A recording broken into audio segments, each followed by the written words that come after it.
This is my guy right here, man. What a good friend and what a good story he has. He's not only a comedian, but he is so much more. Jesus Trejo, my guy, Long Beach all day. Jesus, what's up, bro? What's up, you guys? Good to see you. Cruz, Man, Leslie, Lechero in the building, baby. Thank you for having me, it's man. good to see you. You know, Stay at Home Son, when that dropped, we had you on. And then, of course, That's right. the protests started happening and you checked back in with us to talk about the importance of voting and community. That's Shout out to right. Long Beach, LA, you feel me? And Long Beach. now, you know, that seems like it was yesterday, and you have so much more going on now that, you know, we had to get you back on, family. Seriously, man. Congratulations on Thank Stay you at so Home much. Son. Did very well. The people loved it. Great feedback. And you did it your first special, my G. My first special, 1 hour special on Showtime, a dream come true, man. Like Coach said in high school, just move your feet. See what it does. Just move your feet. That's all you got to do. The rest will fall into place. That's funny. Yeah, no, that's true though, man. Move your feet and the rest will fall into place. Like, just get started already. Get going, right? Yeah, man. What a blessing, man. It was cool. It was great to have my parents there at the taping and, see it, come out. And, I asked my parents, I'm like, what'd you guys think of the special? It's like, oh man, it was better on mute. I'm like, awesome. That's good. No, nobody can humble you like your loved ones, man. I know. I told my dad I was going to try stand-up comedy, and he was like, well, I'm funnier than you, so how do you think you're going to do this? Right. It's like, go on stage with me then, Pops. Let's do this. Yeah, then write a bit for me. Let's see how funny it is. Right, exactly. Nah, but listen, growing up in Long Beach, adversity was knocking at your door. You had family issues as well. I don't know if you can call them family issues, but we, being Latino, we have, or being a minority, there's a lot of family stuff that we have to tackle very early on in life that kind of forces us to grow up. You have been taking care of your parents since you were like 3 years old, Jesus. Am I right? Even when I was in the womb, I was taking care of my mom. I mean, that's Latino culture. I've been translating from my mom since I was in the womb. I mean, it's just what it is. Our culture lends itself to being a tight knit like family, and that's been my reality since I was a kid. But as time went on, my parents had health issues that they were dealing with, and to be honest, like 21% of Americans, it's like one in 5 people are caregivers in this country, and I fit under that demographic. And usually in our culture, it's the women who take care of our elders, and we're all caregivers in one way or another. So 1 in 5 people are caregivers either to like an adult or a child with special needs. And in the Latino community, just a little more, and it's cultural. It's like we don't ask for no compensation. We do it out of love, man. And I took care of my parents, and I still do to this day. I take care of, my dad had cancer a little while ago, cancer free now. He just had to follow cancer free. So that's right. That's amazing. Gracias a Dios. And my mom had to deal with like a brain tumor, and I had to take care of them and put my dreams on hold. And I think that's something that a lot of people can relate, because it's like you're following your dream. I always say I felt like I lived the American dream backwards. They tell you go to school, get educated. I did that. Follow your dreams. I did that. And then I mow lawns because I took over my dad's family business. He's a gardener, and it feels weird. It feels like you tell yourself I did everything right. Why is this happening? But it's just life. You take family comes first, and I'm just very happy that I was able to do that. And speaking of that, there's a documentary that ARP Studios put out called Care to Laugh, and they followed me for a year. They followed that journey, like at the height of it. And, you see me taking my parents on the road, bro, driving hours with them in the back. And, it's like, one of the scenes in the documentary is us driving from, Long Beach to San Jose. And my dad woke up, was like, man, we got here quick. It's like, yeah, 8 hours, 9 hours to get here, So they didn't really understand the grind, because it's something so foreign to follow like a career in the arts. So when I started taking them on the road for me, I think they understood more, but also it gave me a sense of urgency to get to where I want to go, because I had my sick parents in the back. I had them with me. The whole squad traveled together. Right. Yeah. So you got no choice but to get it right. You feel me? You got no choice, And in the documentary, they document you and your mother and your family going through what your mom had to deal with, which is a brain tumor, right? And we are watching everything that you're feeling at that moment. Yeah, ARP Studios. I mean, it's like it all started when we did a show here at the Hollywood Improv. Mm-hmm. And it was called Care to Laugh. And one of the things that ARP did, they worked with Google, right, to figure out what caregivers need. And what came back, the results of that research were two things: was that they wanted more time and laughter. So they put on this event where they brought, caregivers and caregivees for a night of, laughs. They got a nice dinner.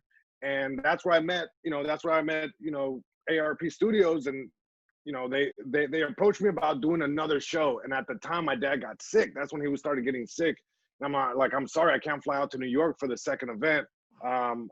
This happened. And then they bounced back with the idea of, how would you guys feel to be a part of this documentary? And it was a little tough, explaining to my parents, like, there's going to be cameras around us for a year, And so they did it. And the result is this documentary, which I think really resonates with our generation right now. Baby boomers are getting older. We're stepping in and taking care of our parents. We're not moving out at the age that we did. Mm-hmm. Actually, Latino people never move out. We just chill. I mean, Hi, Leche. hey, We're trying to get it. We're trying to focus. Come on now. No, but hey, yeah, just trying to get you're my right. stuff in order. That's all. Yeah. Hey, listen, Jesus, when I think back at what you've had to deal with, right, what we're gonna see in this documentary, and if it's an amazing story. But I just feel as if, like a lot of us, like Les, Leche, myself as well, we didn't necessarily have a normal childhood. A lot of us had to grow up pretty fast because of the circumstances that were in front of us, I guess, right? Are things going to be different when you have children? I don't know when that will be. Yeah, I mean, it's like you almost like it's a hard fork in the road. It's like, you guys are young professionals. It's like, we're trying to get our dream. There's so much that we want to accomplish, and not to say that kids are a bad thing, but sometimes the timing of it is like, you have to almost find the right time. And being that I have my two kids at home, aka my parents, is like, man, it's like I feel like I've had that experience of raising my parents. Like the other day, my dad took apart the toaster just to see how it works, and like I'm watching him try to put it back together. Like, I really have kids. Yeah. Like I really have kids. My mom's like, can I go outside? Like, no, you can't go outside. It's dangerous. Where's your mask? It's like, I'm just gonna be right here. I'm like, all right, but stay where I could see you. It's like, I'm the parent now. Yeah. That's crazy how that works out. Sometimes I feel like I'm the parent with my mom and dad. I'm just like, how do I know that and you don't, but it's all love. Like you said, it's out of love, and it's out of an obligation, I feel, as Latinos specifically, that we have to take care of our parents. We don't put them off and put them somewhere or put them on someone else. They have to move into the house, or we have to move in with them and figure it out. Take care of them. It's very rare that you see, like, people of color in like nursing homes. That's a rare or extreme case. It's like, other people at the slightest sign of illness, they're in there. It's like, hey, I had the hiccups, man, chill. Yeah, those are hiccups. It's like, already getting pushed in there. It's like, hey, chill. No, but us, it's a very tight knit group, and I love that. It's just our culture. We don't look for no compensation, compensation or words of encouragement. We just do it, man, and we're getting roasted the whole time, bro. The whole time roasted by the people we're taking care of. Now, bro, you're taking care of your family, and you're also aspiring to be a comedian at that point, right? When you were younger and you're taking care of your parents, and you still are, right? But you still have to carve out a future for yourself. So where's that balance? How do you do that? The balance, I think, just comes to not like, I feel like life is a big tree, right? You don't let go of one branch until you got a hold of the other one. And sometimes you can, have this space to kind of grow and feel, as long as you don't let go of that branch, which is the dream. There's certain branches, the dream is like, I never let go of it. And I was able to still pursue my dream of being a comedian and, just trying to accomplish my dreams. But it's like, at whatever capacity that was, it wasn't, at the level that I wanted to, or that I saw my peers do it, but it worked for me. And it was enough to keep me motivated to, family first. And then when the time came and I was able to, go all out, I did. I let go of the branch that I needed to be able to get to where I wanted to be. And it's so far so good. My first 1 hour special, season 2 of Tacos Con Todo coming out. I mean, the trailer is coming out this week. First episode drops on the 25th. These are little things that may not be big to anyone else, but to me, it means the world, man, because I know what the struggle was to get here. Absolutely, man. Absolutely. There was a lot of sacrifice out there, and that can't be pushed away or hidden. People have to know about this sacrifice. Honestly, you can't, you know, you can't take anything away from the sacrifice, bro. That's And the I know receipt. your That's the story universal too, receipt. Cruz. Like, right? It's like in your story, Cruz. I mean, you hustle so much to get to where you're at. You're an LA cat, but you have to go elsewhere and this and that to make the situation right. Leslie, Leche, like real I recognize got reals. Like lucky. I we got all lucky. hustle. You did not I get mean, lucky. Be quiet. but you worked I hard. slipped But through you the know what crack. luck is? Leche.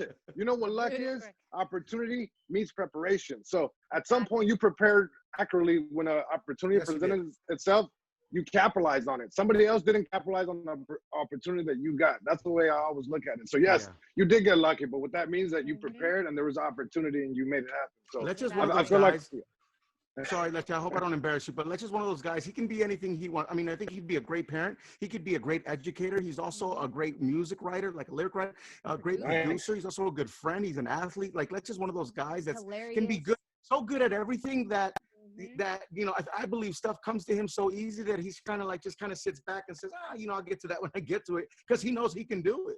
Yeah, and it's, you know, everything happens on their own time. So yeah. Meanwhile, let's have fun, man. You know, it's a tough time in history right now, but you know, all we got is each other and our talents to get us through this hard time. So yes, sir. AARP's first original movie, Care to Laugh, now available on video on demand. We're talking iTunes. You can rent it as well. You got Amazon. You stream it. This is a good documentary, honestly. Yeah, or you could go to aarp.org /care to laugh, and there's more information there. You can read up on it. You can see the film festivals that we hit. We got great reviews, and you know, shout out to AARP Studios, man. They really made my family and I feel at home, and you know, we got some good reviews on it. So I mean, this is a good story. I'm excited for you guys to see it. Man, this is a good story, man. This is a story that needs to be told. People need to see this story. This story will inspire and has already inspired, Jesus. So we congratulate you, man. Seriously. And anything you do, you know, Crucial. We got you back 100%, million times percent. Seriously. Because, thank you, you know, we got to see each other win, and we have to help each other win. What's up, Laz? Yo, okay, Jesus. So what was your parents' initial reaction when you told them that you wanted to pursue entertainment and comedy? Great question. They were just say? like, I remember specifically, like one time I told my dad, is like, hey, I'm you know, I got an opportunity to go to Nashville and do a comedy show. And my dad's response was, they don't have comedians over there? Why do they need you? I was like, oh man. And that to me let me know that my parents did not understand. And I try to explain it. It's like, here, you know, I graduated from Cal State Dominguez Hills, and I was about to go into the corporate world, but I decided to go park cars at the Comedy Store because I was going to get stage time. I was going to get 3 minutes of stage time a week to park cars. Seemed like a great deal to me, and it was. It still is, you know. And I told that to my dad, and he's like, wait, you went to college, something I've always wanted, and now you're parking cars. It's like, you don't have to study to be a clown, is a Spanish. He's like, if you knew that you wanted to do that, why'd you go to college? And I'm like, ugh. So, you know, with time now, he's come around. I got to say, he's come around in his own way. And I'm just grateful that he did. And he's able to see the Hour special come out and me pay homage to him. So it is hard in the beginning to explain to immigrant parents a career in the arts. But, you know, they do come around eventually. Sure. No, they do, because all they believe in is work. You just have to work. You get up, you work, you go to bed, get back up, you go to work. Right. Yeah. I work just as hard as my dad. Yeah. Absolutely. What were you going to say, Les? No, I was going to say, I mean, what we do, the arts, you know, entertainment, it is work. I think they just don't understand how it works. For sure. So, what's up, Leche? The only thing I entertain is the girls in my DMs. That's about it. But anyways, there he is. Primo, tacos. Let's talk about that real quick. Red sauce or green sauce? I mean, what's your... the Neil question. Yeah, I mean, red pill, blue pill. This is red sauce, green sauce. Come on, Pri. It depends what you got to do tomorrow, bro. You always have to think ahead. It's chess. You have to plan your morning. It's like, what do you want your morning to look like tomorrow? You got time? Go with the red. Yeah. You got stuff to do? Green. It's like, if you got an early appointment, just put a little bit of green. You know what I mean? And yeah, it just depends what you got to do tomorrow, bro. Yes, sir. Jesus, this show, man, Tacos Con Todo. Now you visit you frequent many different taco spots, right? You bring along your friends, your celebrity friends, your comedic friends, and just your friends, and you guys try out different taco spots. That's right, man. And it basically maps out the delicious taco scene that exists in LA, man. And there's places that even in the show I like, oh, we're gonna cover this spot. I never even heard of the place, and the place is just so mind blowing. I'm like, how did I not know? Like being from here, Right. And it's just amazing. So we got 2 seasons. First season was just off the hook, and the second season is gonna look a little different, only because of the COVID of it all. There's some restrictions as far as filming, so we're doing a lot of this, a lot of the Zoom stuff. But hey, man, it's gonna, we deliver the tacos to our friends at their home, and which is just a nice way to remind people that you can support your local taquero during these tough times by ordering out. So there's a way to support our community, and also, keep moving forward with season 2 of Tacos Con Todo. Hopefully season 3. Bro, when you get a chance on YouTube, you got to look up Cuatro Tacos by DJ Lechero. Watch the video, my G. Cuatro Tacos? Okay. Tacos. Banger. Jay Cruz is in that video, I think, right, Primo? Well, yeah, it's your video, but Leche big did deal. Cuatro Tacos. Millions upon millions of views. 20 million views. Ooh, sorry. Let's talk about it. Perdonez-moi, s'il vous plaît. I might need a PR soon. I might need a publicist. But yeah, like, my guy Leche is also a taco connoisseur, my G. And Leche did this song, and I suggest before you film every show, you should listen to this song as warm-up music. Just to hype you up, people, right before you take that bite. Yeah. 1, 2, 3, 4 tacos. Don't forget there were some beans on the plato. I like to eat. Homie, yo no estoy flaco. Yeah, chubby, pero I'm still guapo. Woo! Bars. There it is. Oh, yeah. Yeah, but no, there is a bar, pretty much. I'm not a taco, but I got the sauce. Ponle guacamole. I don't care how much it costs. Hey, Leche, hit him with the I grind hard. I grind hard to me. ¿Cuánto te comiste? 20 con salsa roja y verde. Taco Tuesday is my favorite day. That's the reason why I'm overweight. Pero I don't care, homie, let them hate. I'm just trying to eat another plate. Another one. Uno. Hey, another one. It's really good. It's a really good song. That's awesome. I would love to. I'm embarrassed to say I haven't seen it, but I'm definitely gonna check it out and forward it to my homies over at First We Feast. Shout out to Complex for season 2 of Tacos Con Todo, man. Oh man, Jesus Trejo, my guy, doing your thing, man. And again, dog, show. Anything you do, we're with you. We're with you every step of the way. I appreciate it, and bro. yeah, and also this week I'm dropping a thing on HBO Go. I got a little set that I did there too, so check that out. Yeah, you guys are family, man. Thank you so much for the love. It means the world to me, more than you know. So it's love, man. It's love, man. Talk to me really quick in a few words. Your relationship with Fluffy, Gabriel Iglesias.